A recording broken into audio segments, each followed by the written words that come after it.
Como você sabe que ele é um ladrão? Porque ela disse um dia eu estava na cozinha e ela disse que gostava da adrenalina.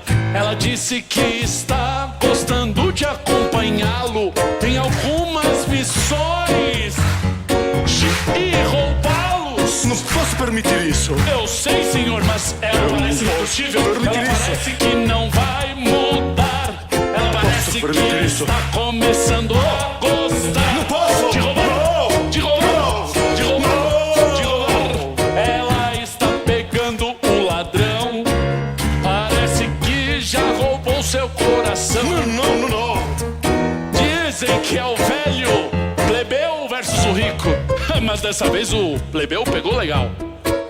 Preciso falar com ela agora. Sim, senhor, ligarei para o celular dela. 1, 2, 3, 4. É um telefone bem ruim.